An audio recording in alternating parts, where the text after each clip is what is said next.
Olá, pessoal. Boa tarde, tudo bem? Nosso convidado, na verdade, é o Dr. Glauber Monteiro Dias. Ele é biólogo no Instituto Nacional de Cardiologia e ele se disponibilizou a estar aqui para falar sobre esse assunto. Então, muito obrigada pela sua presença, Dr. Glauber. Boa tarde a todos. Quero agradecer ao WireStation, né, pelo convite de estar aqui falando um pouco sobre, né, o nosso trabalho aqui no Instituto de Cardiologia, que é sobre a cardiologia de precisão, né, e como um pouco do uso dos testes genéticos na prática clínica, né, da cardiologia. Eu sou, como você já falou, pesquisador do Instituto Nacional de Cardiologia e responsável pelos testes diagnósticos de cardiomiopatias aqui no INC. Antes da gente falar, né, da cardiologia de precisão, a gente vai falar, precisa pegar o conceito de medicina de precisão, que é um conceito que agora tem estado, né, mais em voga, e segundo o NIH, que criou um grupo de trabalho, né, de medicina de precisão, eles consideram essa medicina, como uma abordagem para o tratamento e prevenção de doenças que levam em consideração a variabilidade individual de genes, meio ambiente e estilo de vida de cada pessoa. Então, isso vai favorecer, vai possibilitar o quê? Um tratamento ou então até uma prevenção de doença mais eficaz, né? Considerando essas características específicas, né? Individuais. Esse conceito pode parecer novo, mas isso já é, né, utilizado na medicina há algum tempo, como, por exemplo, numa transfusão de sangue. Né? Para se fazer uma transfusão de sangue, o doador, né, e o receptor tem que ser compatível. Então, isso é uma compatibilidade genética, molecular, que precisa ser detectada, né, por testes. Então, isso faz parte do conceito de medicina de precisão. Isso hoje em dia, na parte da genética, né, quando se considera os testes genéticos, isso está muito aplicado no campo do câncer, do estudo e tratamento de câncer, onde o tratamento é muito dependente do genótipo do tumor. Então, o diagnóstico genético, né, de um tumor, né, direciona diretamente que tipo de tratamento aquela pessoa vai ser submetida. Eu vou aproveitar o momento que saiu recentemente essa portaria do dia 4 de agosto, que o Ministério da Saúde está criando agora um Programa Nacional de Genômica e Medicina e Saúde de Precisão, chamado Genomas Brasil, que tem por objetivo, né, fomentar o desenvolvimento, né, científico e tecnológico, né, nas áreas de genômica e saúde de precisão, promover o desenvolvimento da indústria genômica nacional e estabelecer a prova de conceito para uma linha de cuidados em genômica e saúde de saúde de precisão no âmbito do SUS. Então, através do SUS, eles pretendem empregar e desenvolver esse conceito na parte de medicina de precisão, tratamentos, e até um dos objetivos desse programa, né, dessa portaria, é estabelecer um genoma de referência da população brasileira. Então, é algo que está realmente muito atual e se realmente funcionar, vai ser bem interessante, bem importante. Então, agora já entrando na cardiologia, né, nós podemos classificar as doenças cardiovasculares em grupos, né, grupos principais, como aquelas doenças adquiridas, cujo fator preponderante é o fator extrínseco, é o fator ambiental, aquilo que a pessoa, por exemplo, estilo de vida, tabagismo, né? No caso, um exemplo desse é a cardiopatia chagásica. As doenças cardiovasculares também podem ter, né, ser do tipo hereditárias, cujo fator preponderante para sua manifestação é o fator genético. Um exemplo disso é a cardiomiopatia hipertrófica. E também existem aquelas doenças cujo apresentam, né, uma combinação de fatores genéticos com fatores extrínsecos. E um exemplo disso é a aterosclerose. Dentro das doenças cardiovasculares hereditárias, nós podemos dividir em 4 grupos principais de doenças que têm várias doenças englobadas neles, né? Então, dentro do grupo das cardiomiopatias, que são as doenças estruturais, nós temos a principal, que é a cardiomiopatia hipertrófica, é mais prevalente. Mas nós temos outros tipos de cardiomiopatias, como a dilatada familiar, a ritmogênica do ventrículo direito, a restritiva e não compactada.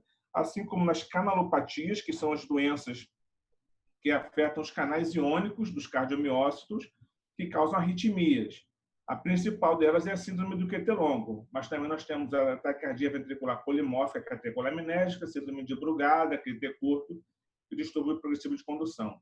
As aortopatias, que são aquelas doenças que afetam, né, a aorta, a artéria aorta, pode causar dissecção, coartação e aneurisma, também é um grupo de doenças que podem ter características hereditárias genéticas. E assim, como a dislipidemia, que é uma doença cardíaca, é assim, uma síndrome metabólica do metabolismo do colesterol, mas que pode ter consequências no sistema cardiovascular.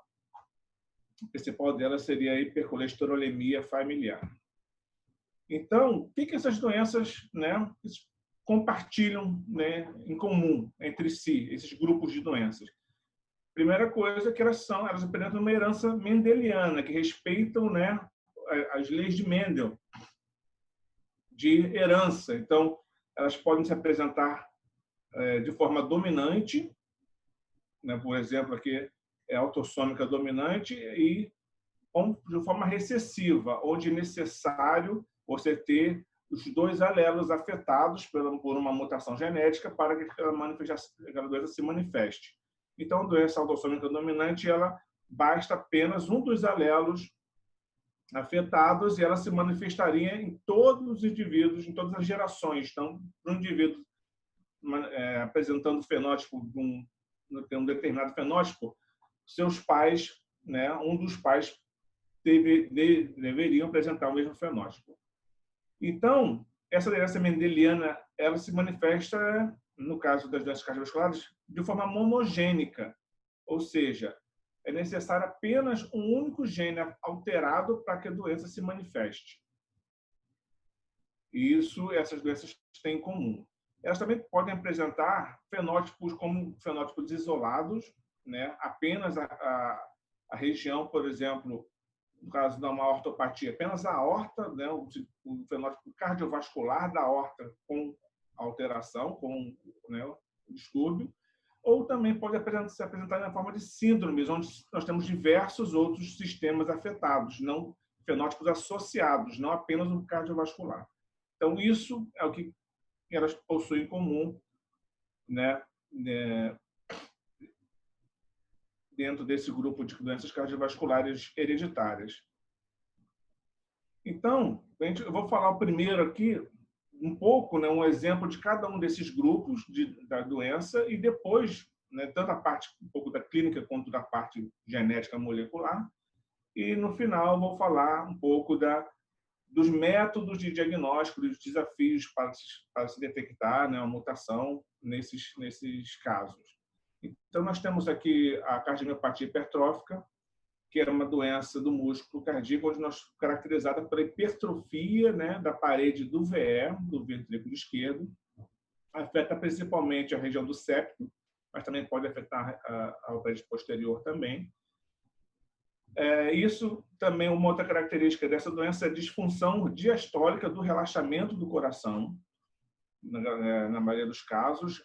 Ultraestruturalmente, nós percebemos também desarranjo dos cardiomiócitos. Então, nós temos aqui na figura B e C, a figura A seria um normal, né? E no B e C, figuras de pacientes, histologia de pacientes com cardiomiopatia hipertrófica, mostrando o desarranjo dos cardiomiócitos.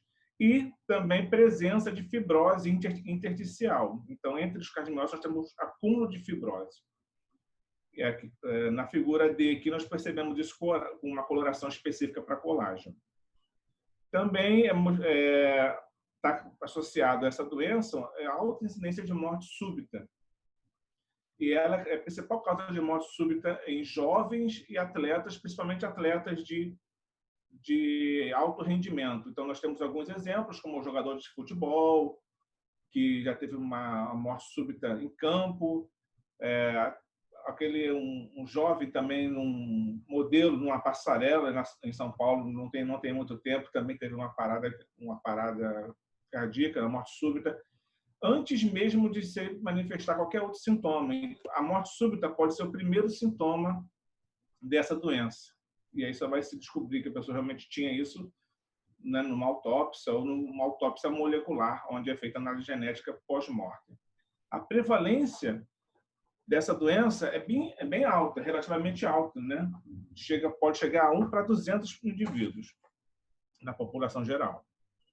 Então, quais são os genes que são afetados nessa doença? Então, as mutações nos genes das proteínas sarcoméricas são as principais causas da cardiomiopatia hipertrófica, né? Então, relembrando aqui para o pessoal, o sarcômero é a estrutura istofuncional, unidade istofuncional do músculo estriado, composto por fibras grossas, né, filamentos grossos e filamentos finos, filamentos grossos, onde nós chamamos a miosina, e filamentos finos compostos por actina e outras proteínas associadas.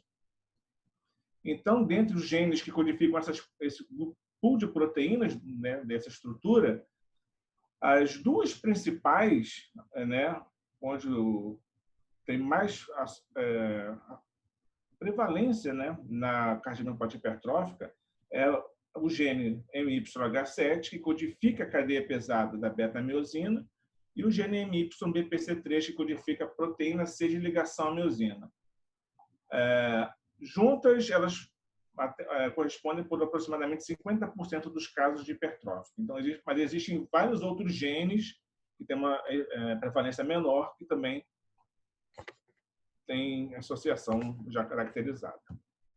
Então, recentemente saiu essa publicação mostrando que na literatura já foram associados à cardiomiopatia hipertrófica 33 genes, né, por diversos trabalhos. Porém, desses 33, apenas 8 realmente foram classificados como definitivos ou uma associação forte como causa da cardiomiopatia hipertrófica. São basicamente aqueles sarcoméricos, né, o MYH7 e o BPC3 estão neste grupo. Existe um outro grupo menor de moderados e existe um grupo maior de evidências, né, de associação limitada e de nenhuma evidência realmente. Em 2014, a Sociedade Europeia de Cardiologia publicou essa diretriz, e ela já vem publicando já desde 2011, em que fala sobre a cardiomiopatias, né, canalopatias, nesse caso específico a hipertrófica, né, a respeito da recomendação da classe de evidência da recomendação do teste genético, né, nos pacientes com a cardiomiopatia hipertrófica. Então, a classe de recomendação 1B, né, que é altamente recomendado, o teste genético para paciente que preenche os critérios clínicos dessa doença, de diagnóstico, e que também, né, para os familiares do indivíduo, né, do paciente com a doença, no qual foi encontrada uma mutação definitiva, uma mutação patogênica. Então, aquele indivíduo que se encontrou uma mutação patogênica, os seus familiares de primeiro até segundo grau têm recomendação, indicação clínica, né, de se fazer a investigação genética. Então, essa seria a cascata de testagem molecular, onde nós temos o teste genético do probando, do paciente, em primeiro lugar. Em se achando uma mutação definitiva, uma mutação que explicaria a doença, né, é feita o rastreamento em cascata dos familiares. Nos indivíduos com mutação e fenótipo, né, esses indivíduos seguem um tratamento, acompanhamento, né, na unidade de saúde por longo tempo. Os indivíduos com mutação sem a mutação, eles têm alta, né, não precisam serem acompanhados. Já no caso de não se encontrar mutação alguma no indivíduo com fenótipo, mas você não acha mutação, existem duas possibilidades. Ou ele está se tratando de uma fenocópia, não é, no caso, é uma doença semelhante à cardiomiopatia hipertrófica, que apresenta também hipertrofia ventricular, e aí pode clinicamente ser confundida com essa doença e pode ter outras causas genéticas também, mas em outros genes, né? Ou realmente está dentro do grupo das hipertróficas que não tem ainda uma mutação conhecida. E aí, nesse caso, recomendo fazer um screening clínico dos familiares, né? Para você caracterizar realmente qual doença que essa família está apresentando.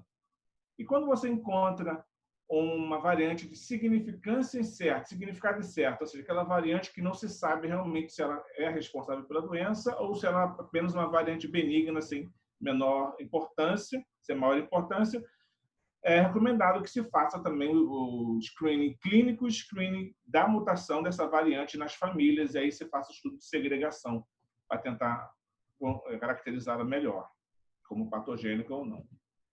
Então, como exemplo de fenocópias da cardiomiopatia hipertrófica, que são doenças que cursam com a hipertrofia ventricular também, nós temos alguns exemplos, né? A amiloidose, causada por mutações no gene do TTR, doença de Danon, LAMP2, são genes cujas mutações causam essas doenças, doença de Fabry, gene da alfa-galactosidase, e a síndrome de Noonan também são doenças que cursam com hipertrofia ventricular e podem ser confundidas com cardiomiopatia hipertrófica. Dentre essas, uma das mais comuns é a doença de depósito de glicogênio causada por mutações no gene da quinase PRKG2. Então, aqui eu vou mostrar um exemplo de um trabalho que publicamos recentemente, onde nós temos uma família caracterizada, né, com indivíduos com hipertrofia ventricular, né, jovens, né, com hipertrofia, no caso aqui, na faixa de 18, probando 18 a 17 anos, a prima também, na mesma faixa etária, com uma hipertrofia grande, alguns eventos de fibrilação atrial, cujas mães tiveram morte súbita por volta de 20 anos, 21, 22, 23 anos aproximadamente. As fugas não foram testadas, né? Então, e a mãe a avó das jovens, né, também apresenta um fenótipo de hipertrofia. Então, inicialmente foi feito os exames clínicos, onde foi detectada, né, essa característica de hipertrofia, porém a ressonância não apresentou realce tardio, ou seja, não tinha fibrose no miocárdio. A análise genética identificou uma alteração, uma mudança, uma mutação missense, uma substituição de uma histidina por uma glutamina. Essa histidina é bastante conservada evolutivamente aqui, dá para perceber em outras espécies, mas que é uma alteração que não estava descrita na literatura, né, com qualquer doença. E seguiu-se, então, a análise da biópsia endocárdica das meninas, né, das jovens de 17, 18 anos, onde foi possível observar grande vacuolização do tecido muscular cardíaco, e com a coloração para glicogênio foi PAS positivo, ressaltando a presença de glicogênio nesse tecido. Aqui a microscopia eletrônica também evidencia os grânulos de glicogênio. Então, nesse caso aqui, a gente caracterizou, né, essa mutação nova com associação de uma doença que mimetiza a cardiomiopatia hipertrófica, conhecida como doença do PRKG2. Agora, já passando para as arritmias, né, a síndrome do QT longo é a principal delas. A prevalência dela chega a ser de 1 para 2.000 indivíduos, né, na população. E ela é caracterizada pelo eletrocardiograma, né? Então, um parâmetro eletrocardiográfico que é o intervalo QT da onda, né, do ponto Q até o final da onda T, e indivíduos com QT longo tem um intervalo aumentado. Isso é facilmente detectado por eletrocardiograma. Então, ela foi a primeira, né, arritmia genética hereditária a ser descrita. Ela pode apresentar características autossômica dominante, conhecida pela síndrome de Romano-Ward, que foram caracterizadas na década de 60, e apresentar tipos diferentes, que nós vamos ver adiante. Ou então ela pode se apresentar sob a forma autossômica recessiva, conhecida pela síndrome de Jervell-Lange-Nielsen, onde é necessário duas mutações nos dois alelos. Então, o QT longo ele pode ser dividido em LQT1 do tipo 1, tipo 2 e tipo 3. E eles têm características diferentes ao eletrocardiograma, né? Então, o LQT1 é causado por mutações no gene de uma subunidade do canal de potássio, KCNQ1, o LQT2 causado pelas mutações do KCNH2 e no LQT3 é causado por mutações no canal de sódio SCN5A. Esses canais foram descobertos, né, na associação com essa doença na década de 90. E essas mutações, esses tipos, né, de QT longo, chamado QT longo do tipo clássico, né, LQT1, 2 e 3, eles podem degenerar numa fibrilação ventricular, numa arritmia grave, né, potencialmente letal, conhecida como torsade de Pointes.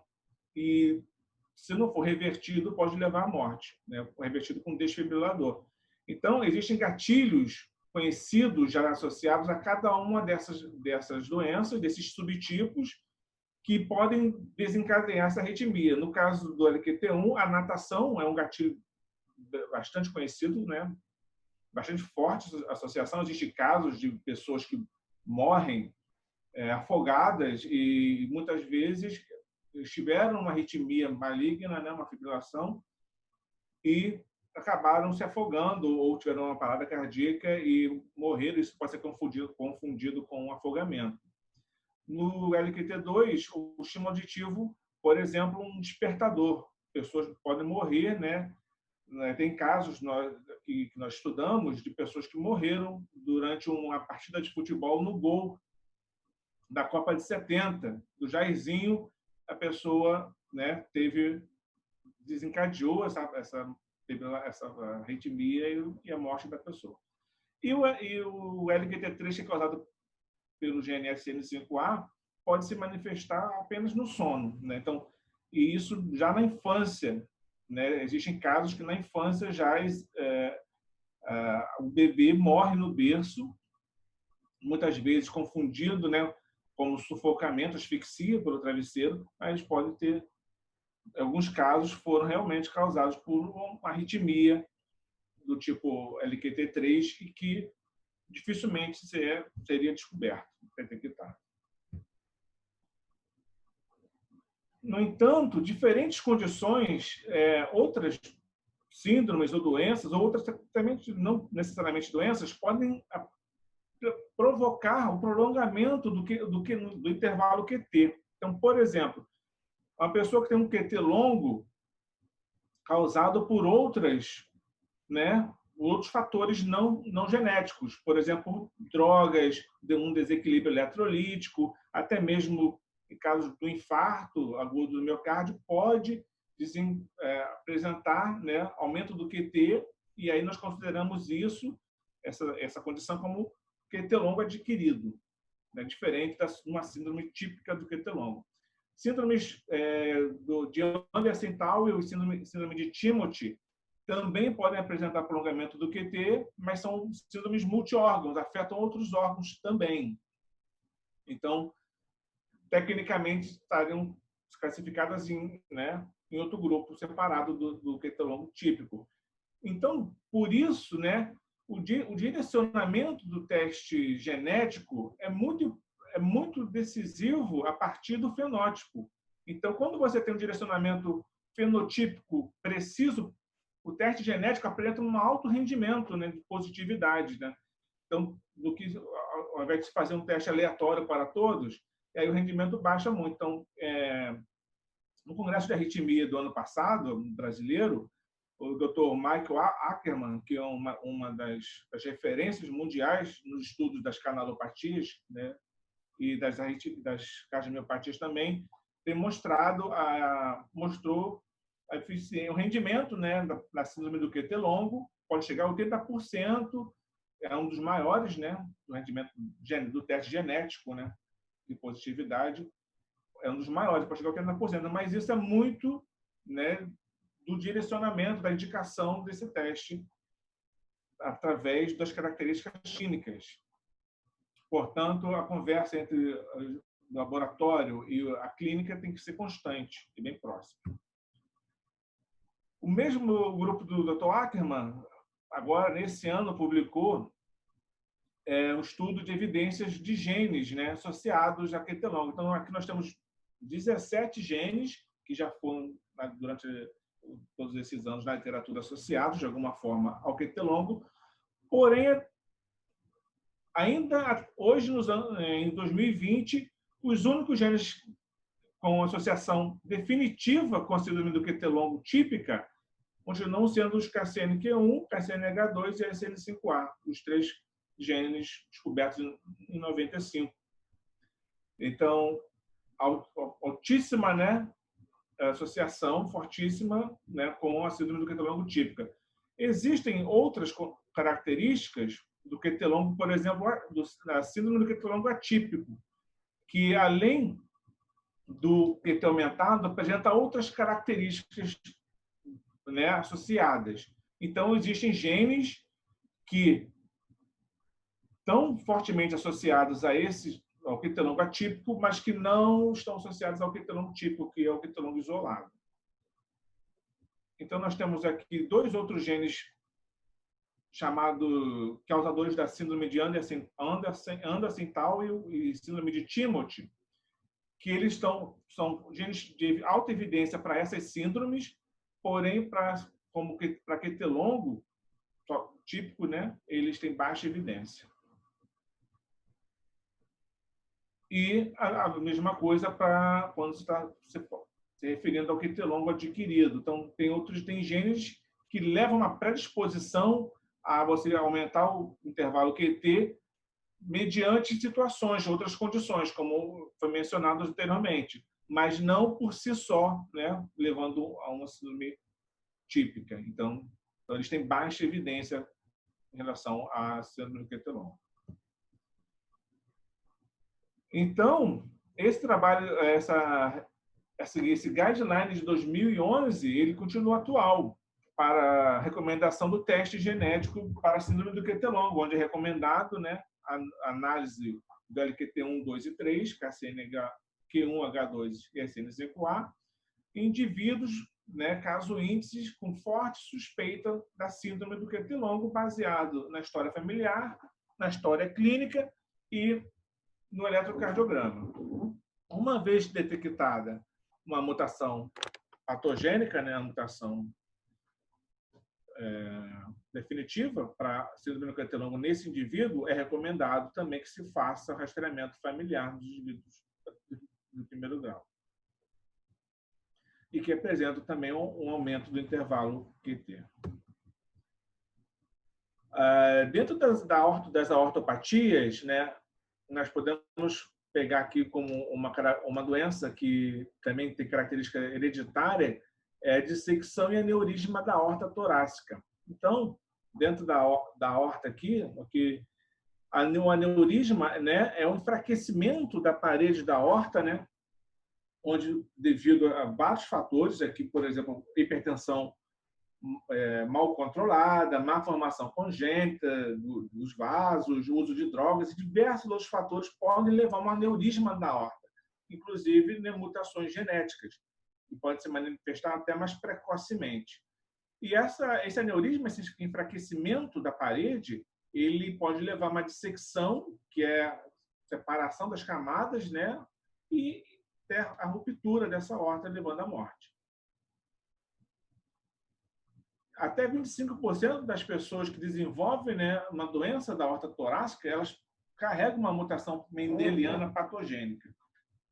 Então, essas pessoas, né, essas famílias, no caso, né, a gente vai tratar sempre como famílias, quando nós temos uma mutação mendeliana, você vai perceber que ela pode se apresentar de forma autossômica dominante numa família, onde todas as gerações nós vamos ter pelo menos um indivíduo afetado. autossômica recessiva, onde nós precisamos, né, de dois, a mutação em homozigose, né, para poder se manifestar, ou então até mesmo mas, em menor incidência para alguns genes estar ligadas ao cromossomo X, tanto da forma como forma recessiva como dominante. Então, esses genes já com associação com a dissecção e aneurisma da aorta, da doença da aorta torácica, eles foram classificados em categorias. Categoria A são genes realmente definitivos, né? Já com associação forte, são aqueles que vão causar aneurisma e dissecção da aorta. Categoria B são aqueles moderados e limitados, né? Eles podem causar aneurisma, mas normalmente não levam à dissecção da aorta. Categoria C são aqueles que em alguns casos específicos, podem levar a uma predisposição ao desenvolvimento da ortopatia, mas não seriam determinantes. E categoria D, aqueles que não têm realmente evidência clínica até agora.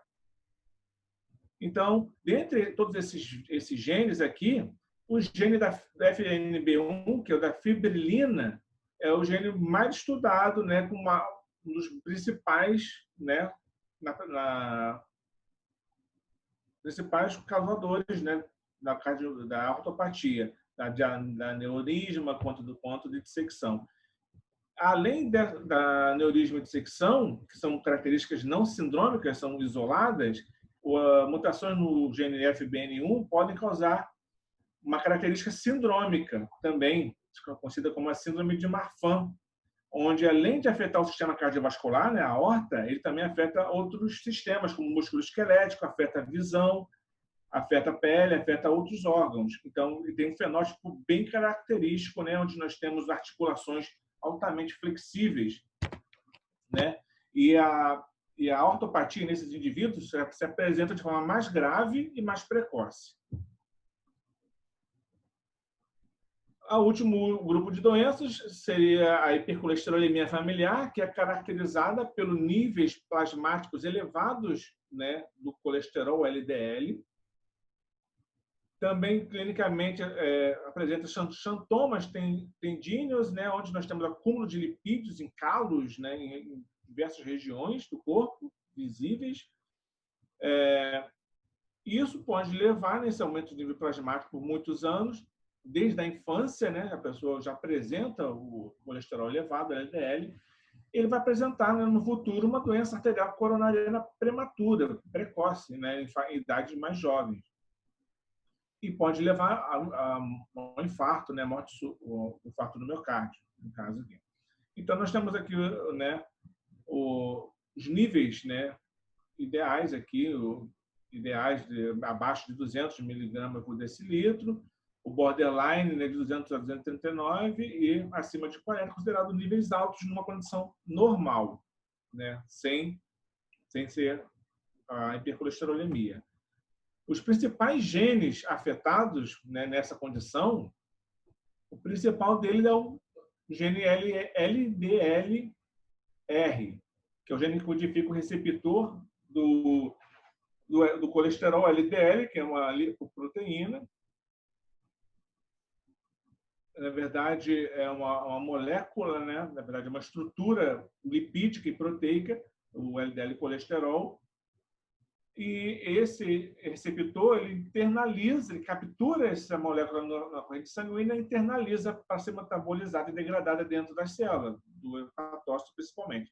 Então, 85% dos casos de HF são devido a uma mutação nesse gene. Mas também outros genes, como a própria apolipoproteína B, que está associada ao colesterol, o gene do PCSK9, que estão envolvidos no metabolismo do receptor e da própria internalização do LDL dentro da célula, eles podem também causar essa doença, porém numa frequência bem menor. Então, esse aqui é um esquema né, linear desse receptor e mostrando que mais de 1.800 mutações já foram descritas nesse gene associadas a essa doença. E o que essas mutações podem causar ao receptor que leva à doença? Então, essas mutações podem levar a falha na síntese do receptor, ou seja, o receptor não é mais produzido, e se ele não é mais produzido, ele não consegue mais, né, internalizar esse colesterol para dentro da célula. Defeito no transporte do receptor do retículo endoplasmático para a superfície celular, defeito da ligação do receptor ao LDL, defeito na internalização do receptor com o ligante, né? E defeito na reciclagem do receptor. Então, tudo no metabolismo do receptor pode ser afetado dentro dessas mutações de hipercolesterolemia, que pode se apresentar como na forma heterozigótica, onde apenas um dos alelos é afetado, e também na forma homozigótica, onde é necessário que os pais sejam heterozigóticos para a mutação, para que um dos filhos receba os 2 alelos afetados, e aí, por isso, vai apresentar um fenótipo, uma característica clínica bem mais grave do que o heterozigoto, né? Então, o nível de colesterol de um homozigoto, por uma mutação de hipercolesterolemia, pode chegar a 1.000, né, miligramas por decilitro. O dobro, né, pode chegar ao dobro do heterozigoto, que já tem níveis altíssimos de colesterol comparado, né, ao hipercolesterolemia comum. Então, isso aumenta muito o risco de doença cardiovascular.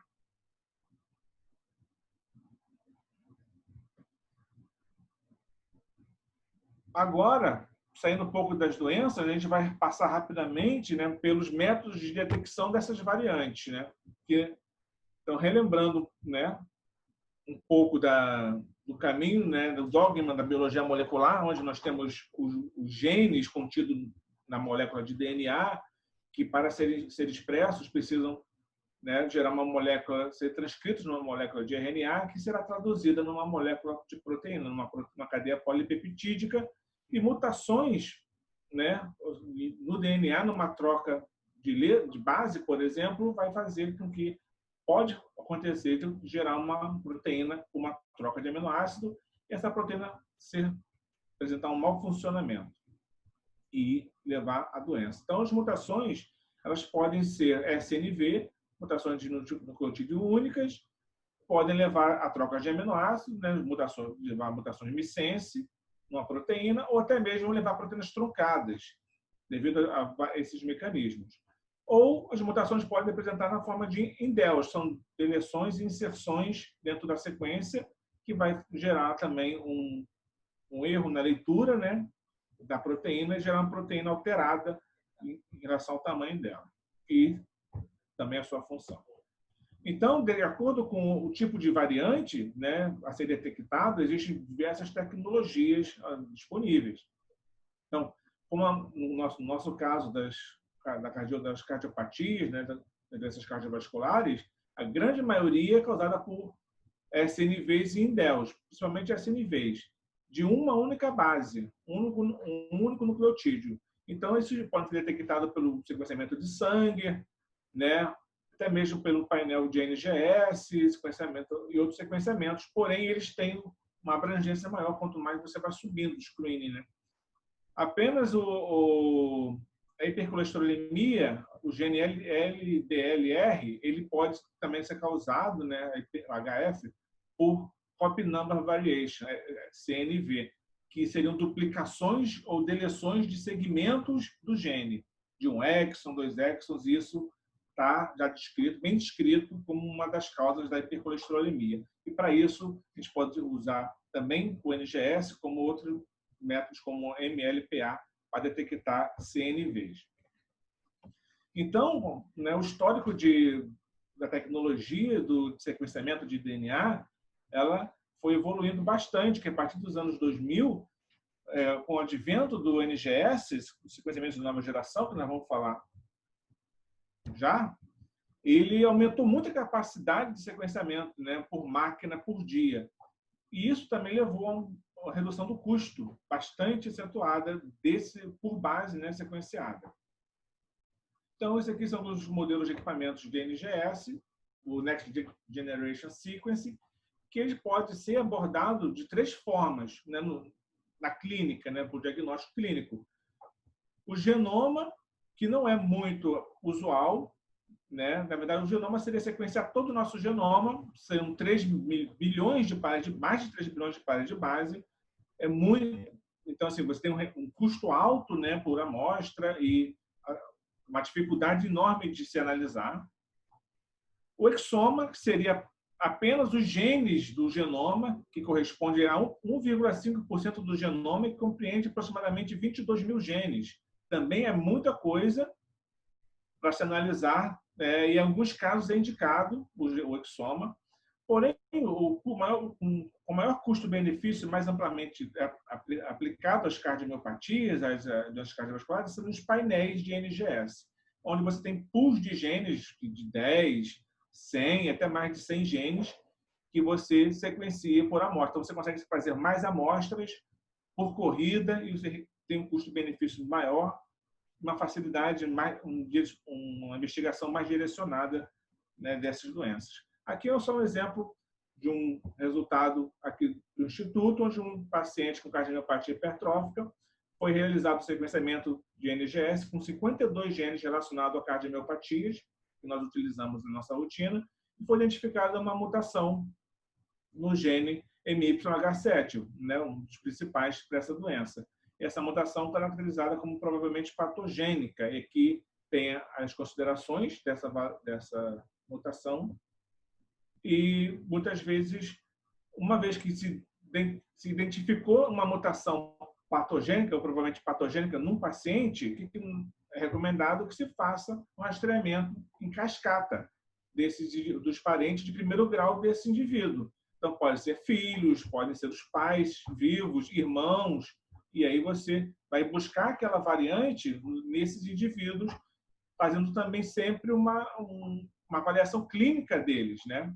Se eles também apresentam o fenótipo, e aí você consegue fazer uma avaliação da segregação, mutação, fenótipo dentro de uma determinada família.